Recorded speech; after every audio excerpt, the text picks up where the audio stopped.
காவல்துறை, உளவுத்துறை எல்லாமே மக்களுக்கானது. திமுக கட்சி வேலை செய்யணும் வேலை இல்ல. திமுக விமர்சிச்ச உனக்கு என்ன இருக்குது? இடிப்பாறை இல்லா ஏமாற மன்னன் கெடுப்பாறை எல்லாம் கெடும் வல்லன். இன்னைக்கு கருணாநிதி எழுதிய பொழிப்புரை ஒரு ஆட்சி மீதான குறையை உணர்த்துவோர் இல்லாத அரசு கெட்டு போகுங்கிறது. கருணாநிதி விமர்சிச்சு சொல்றாங்கிறது. ஆனா ஸ்டாலினுக்கு ஏற மாட்டேங்குது. ஆட்சியை குறை சொல்லக்கூடாதுங்க. இது திராவிட மாடல் ஆட்சி. என்ன திராவிட மாடல் ஆட்சி? 10 நாளைக்கு முடி ரகுமணி சொல்லிட்டாரு. இந்த திராவிட மாடல் ஆட்சிக்கு முன்னோடியே ராமர் தாங்க.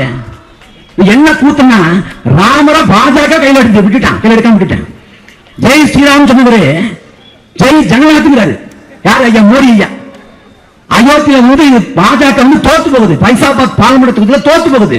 இனி ராமரசு எடுபடாது. ராமரை கழட்டி முடிவு பண்ணிட்டு அவன் ஜெய் ஜெகநாத் அவனே ராமரை விட்டுட்டான். இவன் பிடிக்கிறாங்க. ஐயா சுபையா பாண்டியன் ரோசமும் மானமும் சூடும் சோழனையும் கொண்டவர் எங்க போனாரு? அப்படி மெல்லிய பொருளை பேச வேண்டியதானே? ரகுமணி சொல்றாங்க. அது மட்டும் வராங்க. அண்ணாவுக்கு, பெரியாருக்கு, அம்பேத்கருக்கு சமூகத்தில் முன்னோடியே ராமருங்கிறார். ஏண்டா கண்டிக்கல? செல்லமா தட்டுங்கடா, செல்லமா தட்டுங்கடா. ஏன் ஆயிட்டு மாட்டீங்க? அப்ப என்ன ரஞ்சித் சங்கி, இவர் சங்கி, அவர் சங்கி. ரகுமணி யாரு? ரகுமணி பேசிய கருத்து தனிப்பட்ட கருத்து என்றால் திமுகவின் தலைமை ஏன் கண்டிக்கல? இந்த கோட்பாட்டு ரசம் போட்டுக் கொண்டிருக்க பிஜேபி முத்திர குத்துற யார்? பிஜேபி பேச வாங்கலான்னு கூப்பிட்டு நாங்களும் கலைச்சு போயிட்டோம். உனக்கு பேச இங்கே பிரச்சனை இருக்கா? யூனிவர்சிட்டியா இருக்கா? அறிவாளத்துக்கு போவா? கலைஞர் தொலைக்காட்சி பேசுவோமா? யார் பாஜக ஆதரிச்சது? இந்த மண்ணுக்கு மக்களுக்கு பாதம் கிடைச்சது யார்? பேசுவோம். நாம் தமிழக கட்சி மண்ணுக்கு மக்களுக்கு ஒரு விரோதம் பண்ணுங்க, ஒரு விரோதம் பண்ணல. ஆனா முழுக்க அத்தனை பாதகத்தையும் அத்தனை துரோகத்தையும் செஞ்சது இந்த கேடுகட்ட திமுக. திடீர்னு பார்த்தா நாங்க இவங்களெல்லாம் விட மாட்டோம், ஒடுக்குவோம்.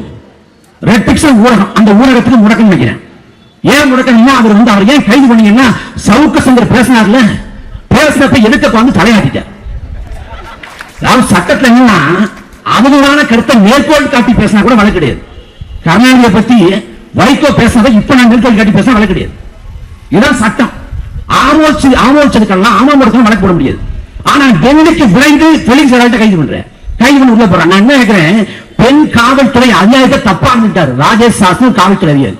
அதிமுக ஆட்சியில சிபிசிஐடி வழக்கு நடத்தி அந்த வழக்கு விழுப்புரம் முதன்மை நீதிமன்றத்துக்கு போய், விழுப்புரம் குற்ற நீதிமன்றம் போய், சென்னை நீதிமன்றம் போய் 3 நீதிமன்றம் அவருக்கான தண்டனையை உறுதி செய்கிறது. 10 ஆண்டு 3 ஆண்டு 3 நீதிமன்றம். அவர் கடந்த மே 17ஆம் தேதி தான் ஜாமீன் வாங்குறாரு. அதுக்கு இடைப்பட்ட காலத்துல 11 மாதங்கள் நீதிமன்றத்தால் தண்டனை குற்றவாளி என்று அறிவிக்கப்பட்ட ராஜேஷ் சாச இந்த காவல்துறை, இந்த உளவுத்துறை, இந்த திமுக அரசு, இந்த முதலமைச்சர் ஸ்டாலின் எதுவுமே பண்ணல. நீதிமன்றத்தால் தண்டனை குற்றவாளி என்று அறிவிக்கப்பட்டு 3 ஆண்டு சிறை தண்டனை வழங்கப்பட்ட அவரை ஏன் கைது பண்ணல? திமுக விமர்சிச்சான், முதலமைச்சர் ஸ்டாலின் விமர்சிச்சாங்க. கைது பண்ற நீதிமன்றத்தால் தண்டனை குற்றவாளி என்று அறிவிக்கப்பட்ட ராஜேஷ் சாசை 11 மாசம் கைது பண்ணல.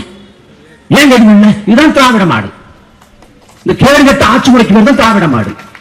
26 ஓட்டு போட்டது பிஜேபி மேல கடுப்புல, 26 ஓட்டு போட போறது திமுக மேல உள்ள கடுப்புல.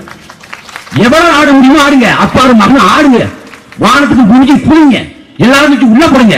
2026 கெஞ்சி கதற விடுவோம். கருணாநிதி ஆட்டம் போட்ட விளைவாக கடந்த கால தவறுக்கு மன்னிப்பு கேட்டார் ஸ்டாலின். அதே நிலையை உருவாக்கும்.